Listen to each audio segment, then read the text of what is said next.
ഇന്റർവ്യൂവിൽ പറഞ്ഞിട്ടുള്ളൊരു ലൈനുണ്ട്, everything will be okay at the end and if not okay it's not the end. എനിക്ക് ലൈഫിൽ എന്തെങ്കിലുമൊക്കെ പ്രശ്നം വരുമ്പോഴത്തേനും വേഗം ഈ ലൈൻ എൻ്റെ മനസ്സിൽ വരും.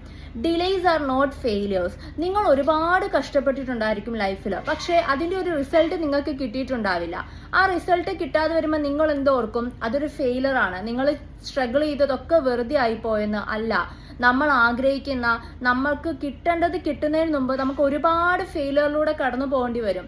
നമ്മൾ ചോദിക്കുന്ന കാര്യങ്ങളൊന്നും ദൈവം നമുക്ക് അപ്പം തന്നെ തരില്ല. അതിനു മുമ്പ് നമ്മൾ ഒരുപാട് പഠിക്കേണ്ടി വരും. നമുക്ക് ഒരുപാട് ലെസൺസ് ഉണ്ടാവും.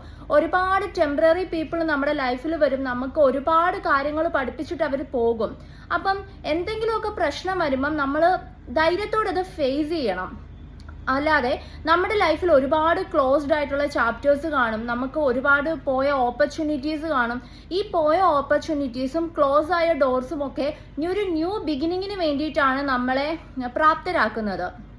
So trust the journey, enjoy the journey. And ഒരു കാര്യം നിങ്ങളെ മനസ്സിൽ എന്തായാലും വെക്കണം, എന്തൊക്കെ പ്രശ്നങ്ങൾ വന്നാലും everything will be okay at the end.